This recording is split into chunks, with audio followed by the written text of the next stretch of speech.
Assalamualaikum warahmatullahi wabarakatuh. Nama saya Imran Perkasa. Ingin mempresentasikan seminar ekonomi pembangunan yang berjudul Pengaruh Partisipasi Masyarakat terhadap Pembangunan Desa dimediasi oleh Pemerintah Desa Pematang Pudu, Kecamatan Mandau, Kabupaten Bengkalis. Baik, saya akan menjelaskan dulu latar belakangnya. Ketimpangan pembangunan antar wilayah di Indonesia masih sangat tinggi. Hal ini diungkapkan oleh Dewan Perwakilan Daerah Republik Indonesia dalam laporannya pada Paripurna Komisi 1. Realitas ketimpangan antar wilayah ini antara lain dapat dilihat dari data daerah tertinggal pada tahun 2010. Dari 541 kabupaten atau kota di seluruh Indonesia, terdapat 199 atau dipersenkan 43% kabupaten tertinggal dengan konsentrasi kawasan timur Indonesia 62% dan kawasan barat Indonesia 38%. Dari 199 kabupaten tertinggal tersebut, 27 diantaranya merupakan kabupaten perbatasan. Dan kelanjutannya, proses pembangunan desa merupakan suatu perubahan sosial budaya. Untuk itu, pencapaiannya sangat tergantung kepada sumber daya manusia dan struktur sosialnya. Pembangunan pedesaan tersebar ke seluruh daerah ternyata lebih mengutamakan pertumbuhan ekonomi dan kurang diimbangi kehidupan sosial yang demokratis dan berkeadilan. Pertumbuhan ekonomi pedesaan lebih banyak berfokus pada sektor pertanian atau pedesaan. Struktur ekonomi pedesaan masih kurang seimbang antara sektor pertanian dan sektor industri. Untuk rumusan masalah, berdasarkan paparan latar belakang, maka rumusan masalah dapat penelitian ini adalah sebagai berikut.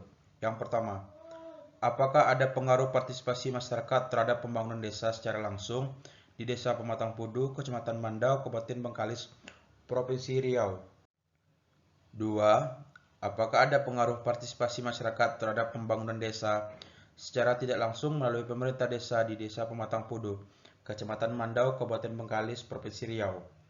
Yang ketiga atau yang terakhir, apakah ada pengaruh pemerintah desa terhadap pembangunan desa secara langsung di Desa Pematang Pudu, Kecamatan Mandau, Kabupaten Bengkalis di Provinsi Riau?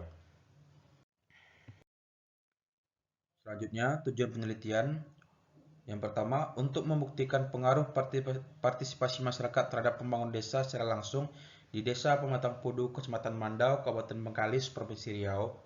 Yang kedua, untuk membuktikan pengaruh partisipasi masyarakat terhadap pembangunan desa secara tidak langsung melalui pemerintah desa di Desa Pematang Pudu, Kecamatan Mandau, Kabupaten Bengkalis, Provinsi Riau. Yang ketiga, untuk membuktikan pengaruh pemerintah desa terhadap pembangunan desa secara langsung di Desa Pematang Pudu. Dan selanjutnya, manfaat penelitian.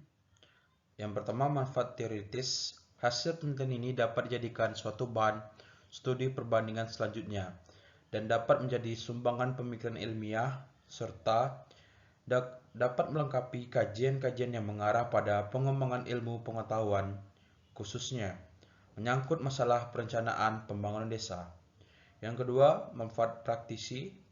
Hasil penelitian ini yaitu dapat menjadikan suatu bahan masukan bagi pemerintah daerah dalam usaha meningkatkan partisipasi masyarakat di berbagai bidang, khususnya pada pembangunan di Desa Pematang Pudu, Kecamatan Mandau, Kabupaten Bengkalis, Provinsi Riau. Dan untuk hipotesis penelitiannya, yang pertama, H.1 adalah diduga ada pengaruh langsung partisipasi masyarakat terhadap pembangunan desa. Yang kedua yaitu H.2 adalah diduga ada pengaruh tidak langsung partisipasi masyarakat terhadap pembangunan desa melalui pemerintah desa. Yang ketiga H.3 diduga ada pengaruh langsung pemerintah desa terhadap pembangunan desa. Dan untuk selanjutnya data dan jenis data. Yang pertama, data primer. Data primer adalah data yang dikumpulkan langsung di lapangan oleh orang yang melakukan penelitian atau yang bersangkutan yang memerlukan. Data primer ini disebut juga data asli atau data baru. Yang kedua, data sekunder. Data sekunder adalah suatu data yang diperoleh oleh dikumpulkan oleh orang yang melakukan penelitian dari sumber-sumber yang telah ada. Data ini biasanya diperoleh dari perpustakaan atau dari laporan peneliti terdahulu yang sudah ada dalam tempat penelitian. Data sekunder disebut juga data tersediaan atau tersedia. Dan untuk metode penelitian, yang pertama analisis deskriptif data, yang kedua analisis PLS atau partial least square, yang ketiga uji validitas, yang selanjutnya uji reliabilitas, dan terakhir uji mediasi. Baik, yang pertama yaitu pengujian convergent validity. Di tabel ini menunjukkan diketahui bahwa nilai loading factor yang dihasilkan masing-masing indikator variabel partisipasi masyarakat yang X, pembangunan desa yang Y, dan pemerintah desa yang Z lebih dari 0,5. Dengan demikian, indikator-indikator tersebut dinyatakan valid sebagai pengukur variabel latennya. Dan ini nilai diskriminan validity. Bisa kita lihat hasil pengujian diskriminan validity ini menyajikan hasil perhitungan cross-loading yang menunjukkan bahwa nilai cross-loading dari setiap indikator dari variabel partisipasi masyarakat, pembangunan desa, dan pemerintah desa berada di atas nilai cross-loading dari variabel laten lainnya. Dan selanjutnya uji validitas diskriminan. Di sini menunjukkan bahwa nilai diskriminan yang dihasilkan dapat diketahui bahwa variabel partisipasi masyarakat, pembangunan desa, dan pemerintah desa memiliki nilai lebih dari 0,5. Maka variabel di atas atau variabel ini dinyatakan valid.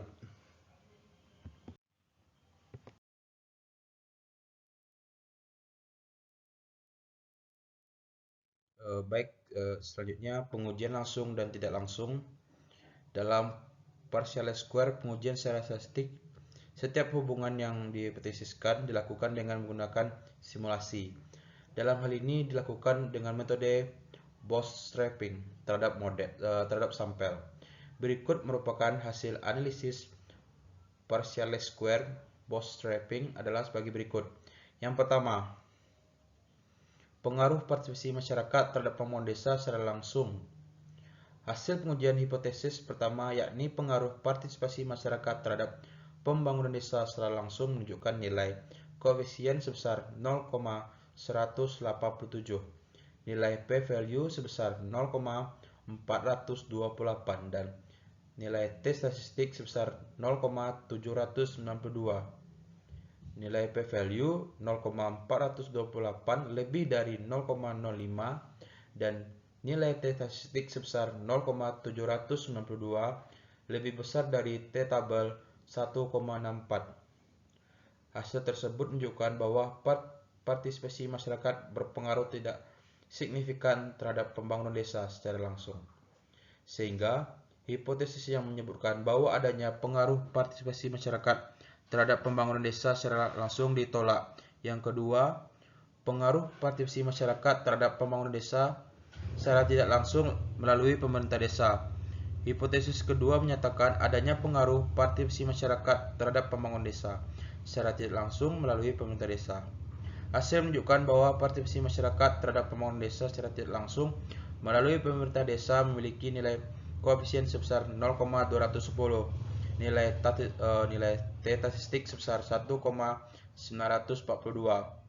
dengan p-value sebesar 0,050. Hasil ini menunjukkan bahwa nilai tidak lebih dari 0,05 dan nilai t statistik sebesar 1,942 lebih besar daripada t tabel 1,64. Hal tersebut menunjukkan bahwa partisipasi masyarakat terhadap pembangunan desa secara tidak langsung melalui pemerintah desa memiliki pengaruh yang signifikan dan hipotesisnya diterima. Yang ketiga, pengaruh pemerintah desa terhadap pembangunan desa secara langsung. Hipotesis ketiga menyatakan adanya pengaruh pemerintah desa terhadap pembangunan desa secara langsung. Hasil menunjukkan bahwa pemerintah desa terhadap pembangunan desa secara langsung memiliki nilai koefisien sebesar 0,324. Nilai T statistik sebesar 2,102. Dengan p-value sebesar 0,036, hasil ini menunjukkan bahwa p-value kurang dari 0,05 dan nilai T statistik sebesar 2,102, lebih dari T tabel 1,96. Hal tersebut menunjukkan bahwa pemerintah desa terhadap pembangunan desa secara langsung memiliki pengaruh yang signifikan dan hipotesisnya diterima. Selanjutnya, hasil uji mediasi. Berdasarkan hasil perhitungan uji mediasi ini menunjukkan angka Sobel tes statistik untuk hubungan partisipasi masyarakat dengan pembangunan desa sebesar 1,9445365. Hasil ini uji mediasi tersebut lebih besar dari T tabel yaitu 1,64 dan nilai one tailored probability 0,0259146 lebih kecil daripada 0,05 sehingga dapat disimpulkan bahwa pemerintah desa dapat dimediasi pengaruh variabel partisipasi masyarakat dengan pembangunan desa. Yang terakhir itu kesimpulan. Berdasarkan hasil analisis data melalui pembuktian hipotesis yang diajukan pada penelitian ini mengenai pengaruh partisipasi masyarakat terhadap pembangunan desa yang dimediasi oleh pemerintah desa, studi kasus desa Pematang Pudu, Kecamatan Mandau, Kabupaten Bengkalis, Riau. Dalam bab ini juga memberikan kesimpulan atas dasar hasil penelitian. Kesimpulan dalam ini sebagai berikut. Yang pertama, partisipasi masyarakat berpengaruh tidak signifikan terhadap pembangunan desa. Secara langsung nilai koefisien sebesar 0,187, nilai p-value sebesar 0,428 dan T statistik sebesar 0,792. Nilai p-value 0,428 lebih dari 0,05 dan T statistik sebesar 0,792 lebih besar daripada T tabel 1,64 dan hipotesisnya ditolak. 2. Partisipasi masyarakat terhadap pembangunan desa secara tidak langsung melalui pemerintah desa berpengaruh signifikan nilai koefisien sebesar minus 0,210. Nilai T statistik sebesar 1,942 nilai dengan p-value sebesar 0,050. Hasil ini menunjukkan bahwa nilai tidak lebih dari 0,05 dan nilai T statistik sebesar 1,942 lebih besar daripada T tabel 1,64 dan hipotesisnya diterima. Yang ketiga, pemerintah desa terhadap pembangunan desa secara langsung berpengaruh signifikan. Nilai koefisien sebesar minus 0,324, nilai T statistik sebesar 2,102 dengan p-value sebesar 0,036. Hasil ini menunjukkan bahwa p-value kurang dari 0,05 dan nilai T statistik sebesar 2,102 lebih besar daripada T tabel 1,96. Hal ini bisa disimpulkan hipotesisnya diterima. Sekian dari presentasi seminar ekonomi pembangunan saya. Kalau ada tutur kata yang salah, saya mohon maaf. Saya ucapkan terima kasih. Wabillahi taufiq hidayah. Wassalamualaikum warahmatullahi wabarakatuh.